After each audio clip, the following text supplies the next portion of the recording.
পার করো আমারে হরি দিন তো গেল সন্ধ্যা হলো পার করো আমারে হরি দিন তো গেল সন্ধ্যা হলো পার করো আমারে। হ্যাঁ কবুতর আগে আসুক না, আমি আগে এসে ঘাটে রইলাম বসে,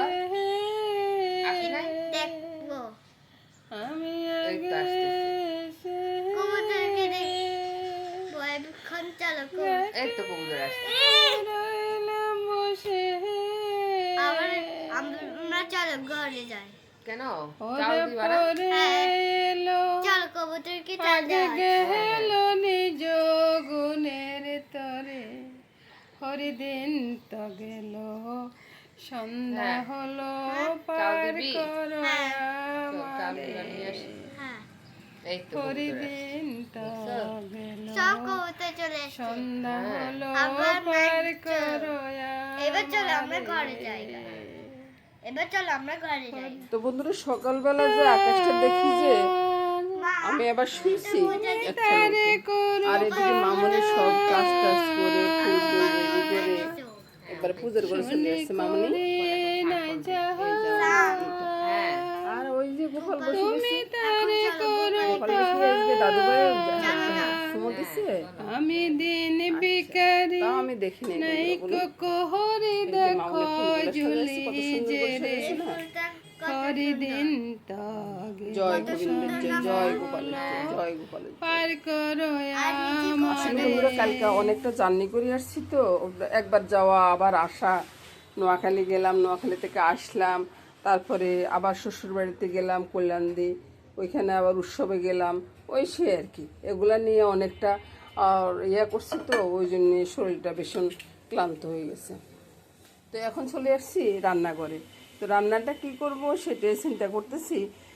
সকালবেলা জলখাবারের জন্য আর কি আলুটা সিঙ্গারার যে আলু ভাজিটা হয় আর কি ওরকম করে করবো আর কি। হয়ে গেছে বুঝছেন। আর এদিকে আলুটা কেটে রেখেছি, আর নুন হলুদ লঙ্কা জিরার গুঁড়ি ধনিয়ার গুঁড়ি সব দিয়ে রেখেছি। আর এখানে আদা রসুন তারপরে পেঁয়াজ থেতো করে রেখেছি। আর অন্য সময় তো কিন্তু আমি আলুর দম করলে কিন্তু আদা রসুন দিই না, এই আদা রসুন বা পেঁয়াজ এগুলো দিই না বুঝছেন। দিয়ে দিলাম তেজপাতাটা দিয়ে আদা রসুন থেতোটা দিয়ে দিলাম, এটা বাজে হোক। এবার আমি আলুগুলোকে একটু মেখে তারপরে এখানে ছেড়ে দিলাম।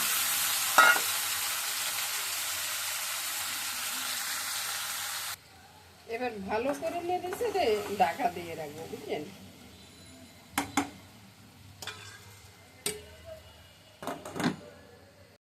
আজকে রান্না করতে আসতে একটু দেরি হয়ে গেল।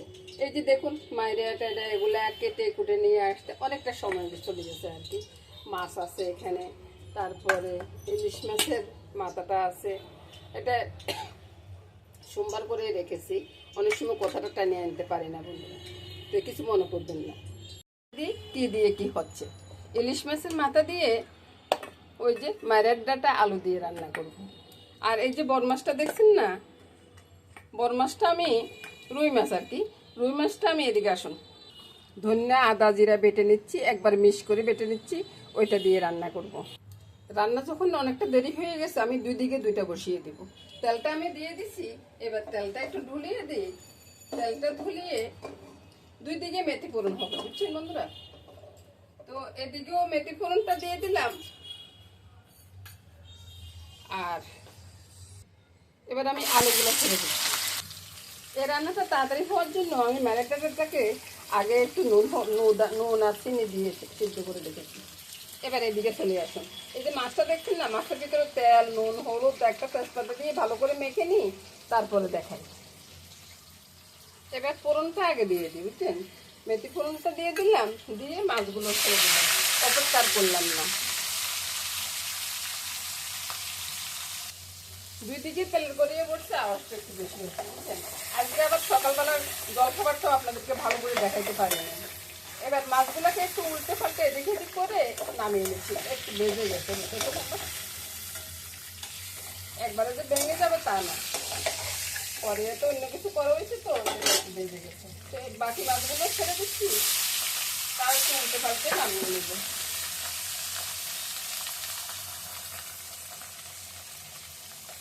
সবগুলো মাছ ভেজে উঠিয়ে নিলাম।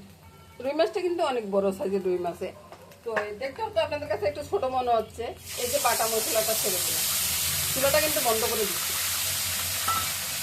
এবার একে একে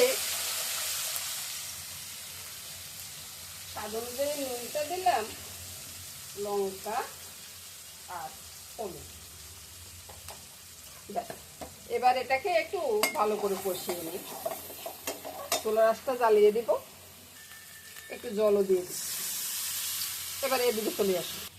এই যে আলুটা ভাজা হয়ে গেছে, বুঝলেন? আলু ভাজা হয়ে গেলে এবার আমি এখানে স্বাদ অনুযায়ী লঙ্কা, হলুদ আর লঙ্কা বেশি দিব না, এখানে লঙ্কা একটু কমে দিলাম। একটু কালো গোলমরিচ দিব তো ওই জন্য লঙ্কা দিলাম না। আর ওই মায়েরা সিদ্ধ করার সময়টা আমি চিনি দিয়েছি, এই জন্য চিনিটাও দিলাম না, বুঝছেন? রান্নাটা যদি গুছিয়ে করা যায় না, রান্না করতে অনেক সহজ হয়ে যায়, সময়ও অনেক কম লাগে।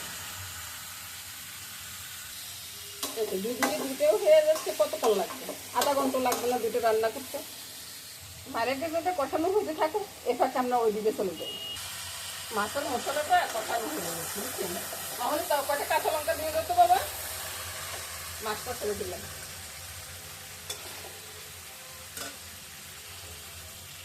এবার মাছের সাথে জলটা দিয়ে দিলাম, জলের সাথে কাঁচা লঙ্কা। আপনার ছেলে ধনিয়া পাতা দিতে পারেন বন্ধুরা, আমি এখানে ধনিয়া পাতাটা দিলাম না। আর বন্ধুরা রান্নাটা হলো কি, রান্না আপনি নতুন নতুন কত মাছ আনবেন, একই মাছ নতুনত্ব করে রান্না করা, এটা হচ্ছে যে সবজিতে ভালো দিক, বুঝছেন? খাইতেও আর কোনো সমস্যা হবে না, কেউ বলবে না যে এটা আর কাল কত খাইছি, এটা কেউ বলবে না। এবার আমি চুলার আঁচটা কমিয়ে দেবো। এবার এদিকে চলে আসুন। এবার মায়ের দিকটা দেখুন, মায়েরকে কিছু অনেকগুলো আলুকে আমি একবারে ম্যাশ করে দিয়েছি, বুঝছেন? এবার আমি কি করবো, এই যে ইলিশ মাছের কাঁটাটা আছে এটা করে দিলাম। ইলিশ মাছের কাঁটা দিয়ে মায়েরা একটা টেস্ট হবে। আপনারা একদম তৈরি খেয়ে দেখতে পারেন রসুন পেঁয়াজ ছাড়া আর কি। আপনারা তো সব তরকারিতে রসুন পেঁয়াজটা দেন, রসুন পেঁয়াজ ছাড়াও একদিন করে খেয়ে দেন, ভালোই লাগে। এবার আমি মায়ের কাঁটাতে ঝোলটা দিয়ে দিই। একবারে বেশি জল থাকবে না, গাও মাখা জল থাকবে আর কি। আর থাকে থাকে চুলাটা একটু পরিষ্কার করে দিবি, তাহলে দেখবেন যে রান্না করতে খুব ভালো লাগতেছে, বুঝছেন? ও এখানে কিন্তু গোলমরিচটা দিই নি, গোলমরিচটা দিয়ে দিবে ওখানে। ব্যাস, এতটুকুই যথেষ্ট। এবার মাছের ঝোলটা কেমন হয়েছে তা দেখবেন না বন্ধুরা। এরকম করে মাছের ঝোলটা আপনারা একদিন বানিয়ে খেয়ে দেখবেন, বারবার খাবেন কিন্তু। এবার প্রথমে মাছের ঝোলটা ঢেলে নিচ্ছি। একটু অন্ধকার আসতেছে না, উল্টা দিক তো। এবার দেখুন এ তরকারিটাও হয়ে গেছে। এখন এ তরকারিটাও নামিয়ে নেব। ডাটার তরকারিটা নামানোর পরে এবার দেখুন কেমন হয়েছে। আর এর সাথে সাথে রান্না শেষ, আধা ঘন্টাও লাগে না এবার রান্না করতে। এদিকে মাছের ঝোলটা আছে, এদিকে পেঁয়াজের ডালটা আছে। ওই যে পেঁয়াজটা একবারে কড়া করে ভেজে তারপরে ডালের ফোড়ন দিছি আর কি, ওই জন্য এরকম হয়েছে। আর এক একদিন এক এক রকম খেতে ভালো লাগে বলুন। তো রান্না তো শেষ করলাম বন্ধুরা, এবার আমি চলে যাব। নমস্কার বন্ধুরা, সবাই ভালো থাকুন, সুস্থ থাকুন, সুন্দর থাকুন এই কামনা করে আজকের মতো এখানে বিদায় নিলাম। আগামী দিন আবার দেখা হবে। আর আমার বন্ধুরা মনে লাইক কমেন্টস করতে ভুলে যাচ্ছেন তাই না? একটু লাইক কমেন্টস করে দিবেন বন্ধুরা।